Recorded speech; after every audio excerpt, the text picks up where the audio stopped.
Tyre ಅಲ್ಲ, ಆ ಶಿಖಂಡಿಗಳು ಇನ್ನು ವಿಜಯನಗರದ ತುಂಗಭದ್ರಾ ಡ್ಯಾಂಗೆ ಹೈ ಸೆಕ್ಯೂರಿಟಿ, ಕೇವಲ ಇಲಾಖೆಯ ನೌಕರ ಸಿಬ್ಬಂದಿಗೆ ಮಾತ್ರ ಪ್ರವೇಶ.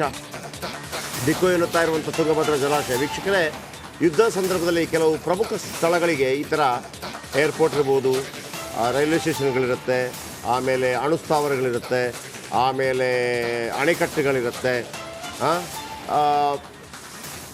ಆಮೇಲೆ ಸೈನಿಕ ನೆಲೆಗಳಿರುತ್ತೆ.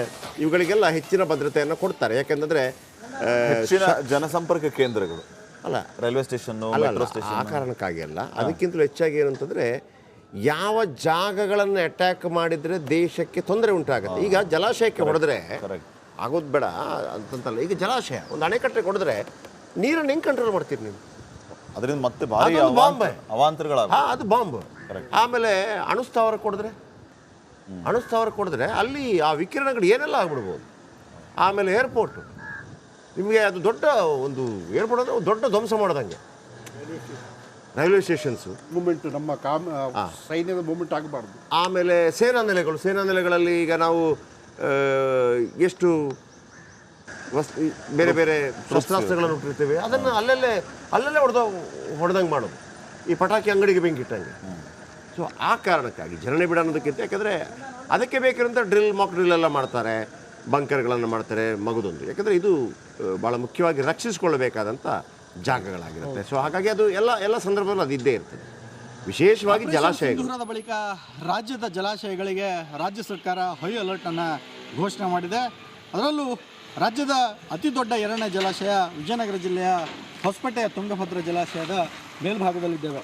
ಕಾಮನ್ ಆಗಿ ನಾವು ನೋಡೋದಾದರೆ ರಜಾ ದಿನಗಳು ಇವತ್ತು. ಈ ರಜಾ ದಿನಗಳಲ್ಲಿ ಅತಿ ಹೆಚ್ಚು ಪ್ರವಾಸಿಗರು ಕಿಕ್ಕಿರಿದಿರ್ತಾರೆ, ಸಾವಿರಾರು ಗಟ್ಟಲೆ ಪ್ರವಾಸಿಗರು ಇರ್ತಾರೆ. ಆದರೆ ಏನು ರಾಜ್ಯಾದ್ಯಂತ ಜಲಾಶಯಗಳಿಗೆ ಹೈ ಸೆಕ್ಯೂರಿಟಿ ಕೊಟ್ಟಿರೋ ಕಾರಣಕ್ಕಾಗಿ ಪ್ರವಾಸಿಗರ ಸಂಖ್ಯೆ ಕೂಡ ವಿರಳ ಆಗಿರ್ತಕ್ಕಂಥದ್ದು. ಇನ್ನು ಜಲಾಶಯಕ್ಕೆ ಅತಿ ಹೆಚ್ಚು ಭದ್ರತೆ ನೀಡಿರೋದ್ರಿಂದ ಈ ಜಲಾಶಯದ ಅಣೆಕಟ್ಟೇನಿದೆ, ಅಣೆಕಟ್ಟಿನ ಮೇಲ್ಭಾಗದಲ್ಲಿರ್ತಕ್ಕಂತಹ ಸೇತುವೆ ಏನಿದೆ, ಏನು ಕ್ರಸ್ಟ್ ಗೇಟ್ಗಳು ಬರ್ತವೆ, ಕ್ರಸ್ಟ್ ಗೇಟ್ನ ಮೇಲಿರ್ತಕ್ಕಂತಹ ಬ್ರಿಡ್ಜ್ಗಳಿಗೆ ಯಾವುದೇ ವಾಹನಗಳನ್ನು ಕೂಡ ಬಿಡದೇ ಇರ್ತಕ್ಕಂಥದ್ದು. ಕೇವಲ ಏನು ಡಿಪಾರ್ಟ್ಮೆಂಟ್ನ ವಾಹನಗಳಾಗಿರ್ಬೋದು, ಅದರ ಜೊತೆಗೆ ಅಲ್ಲಿ ಕೆಲಸ ಮಾಡ್ತಕ್ಕಂಥ ಕಾರ್ಮಿಕರಿಗೆ ಮಾತ್ರ ಬಿಡ್ತಾ ಇರ್ತಕ್ಕಂಥದ್ದು.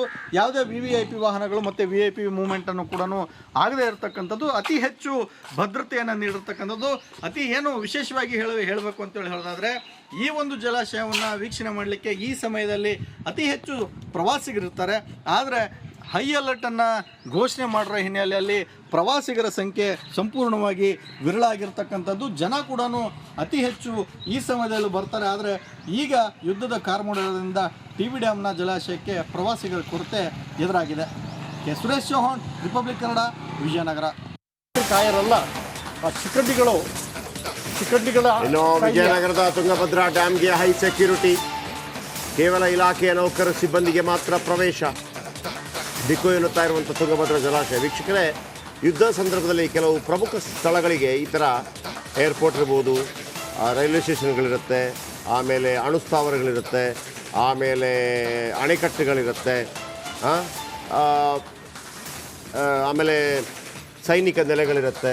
ಇವುಗಳಿಗೆಲ್ಲ ಹೆಚ್ಚಿನ ಭದ್ರತೆಯನ್ನು ಕೊಡ್ತಾರೆ. ಯಾಕೆಂದರೆ ಹೆಚ್ಚಿನ ಜನಸಂಪರ್ಕ ಕೇಂದ್ರಗಳು ಅಲ್ಲ, ರೈಲ್ವೆ ಸ್ಟೇಷನ್ ಆ ಕಾರಣಕ್ಕಾಗಿ ಅಲ್ಲ, ಅದಕ್ಕಿಂತಲೂ ಹೆಚ್ಚಾಗಿ ಏನಂತಂದರೆ ಯಾವ ಜಾಗಗಳನ್ನು ಅಟ್ಯಾಕ್ ಮಾಡಿದರೆ ದೇಶಕ್ಕೆ ತೊಂದರೆ ಉಂಟಾಗುತ್ತೆ. ಈಗ ಜಲಾಶಯಕ್ಕೆ ಹೊಡೆದ್ರೆ ಆಗೋದು ಬೇಡ ಅಂತಂತಲ್ಲ, ಈಗ ಜಲಾಶಯ ಒಂದು ಅಣೆಕಟ್ಟೆ ಹೊಡೆದ್ರೆ ನೀರನ್ನು ಹೆಂಗೆ ಕಂಟ್ರೋಲ್ ಮಾಡ್ತೀರಿ ನೀವು?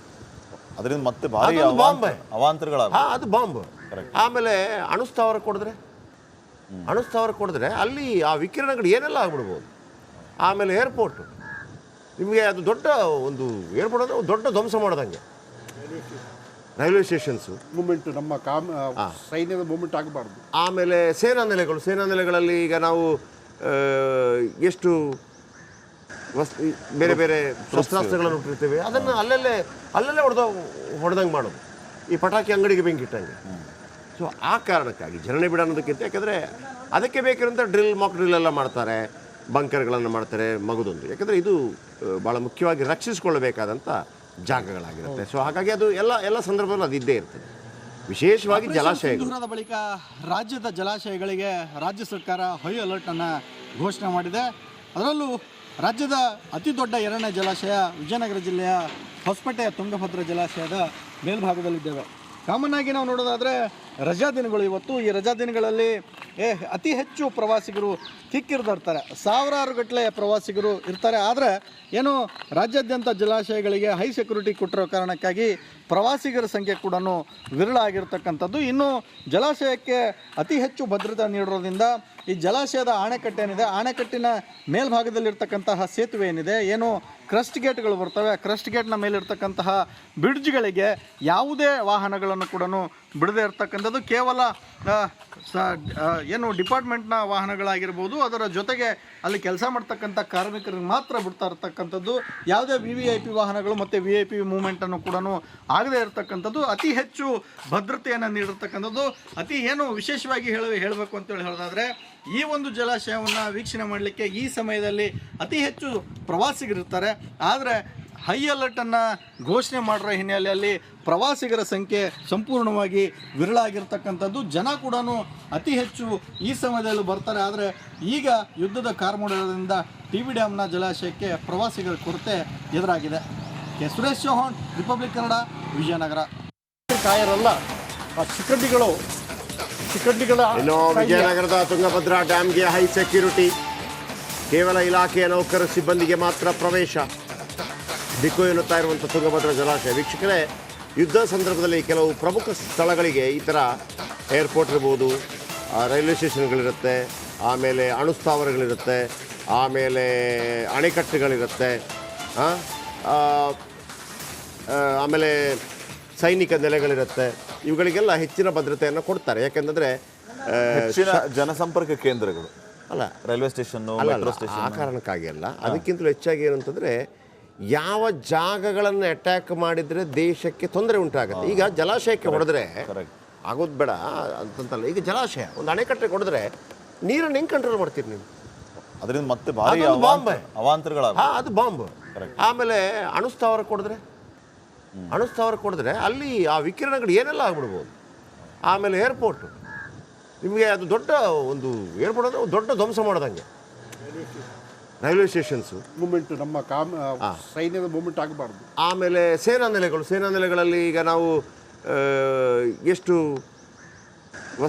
ಬೇರೆ ಬೇರೆ ಶಸ್ತ್ರಾಸ್ತ್ರಗಳನ್ನು ಇಟ್ಟಿರ್ತೀವಿ, ಅದನ್ನು ಅಲ್ಲಲ್ಲೇ ಹೊಡೆದಂಗೆ ಮಾಡೋದು, ಈ ಪಟಾಕಿ ಅಂಗಡಿಗೆ ಬೆಂಕಿ ಇಟ್ಟಂಗೆ. ಸೊ ಆ ಕಾರಣಕ್ಕಾಗಿ ಜನನೆ ಬಿಡ ಅನ್ನೋದಕ್ಕಿಂತ, ಯಾಕಂದರೆ ಅದಕ್ಕೆ ಬೇಕಿರೋಂಥ ಮಾಕ್ ಡ್ರಿಲ್ ಎಲ್ಲ ಮಾಡ್ತಾರೆ, ಬಂಕರ್ಗಳನ್ನು ಮಾಡ್ತಾರೆ ಮಗದೊಂದು. ಯಾಕಂದರೆ ಇದು ಭಾಳ ಮುಖ್ಯವಾಗಿ ರಕ್ಷಿಸಿಕೊಳ್ಳಬೇಕಾದಂಥ ಜಾಗಗಳಾಗಿರುತ್ತೆ. ಸೊ ಹಾಗಾಗಿ ಅದು ಎಲ್ಲ ಸಂದರ್ಭದಲ್ಲೂ ಅದು ಇದ್ದೇ ಇರ್ತದೆ. ವಿಶೇಷವಾಗಿ ಜಲಾಶಯಗಳ ಬಳಿಕ ರಾಜ್ಯದ ಜಲಾಶಯಗಳಿಗೆ ರಾಜ್ಯ ಸರ್ಕಾರ ಹೈ ಅಲರ್ಟನ್ನು ಘೋಷಣೆ ಮಾಡಿದೆ. ಅದರಲ್ಲೂ ರಾಜ್ಯದ ಅತಿ ದೊಡ್ಡ ಎರಡನೇ ಜಲಾಶಯ ವಿಜಯನಗರ ಜಿಲ್ಲೆಯ ಹೊಸಪೇಟೆಯ ತುಂಗಭದ್ರಾ ಜಲಾಶಯದ ಮೇಲ್ಭಾಗದಲ್ಲಿದ್ದೇವೆ.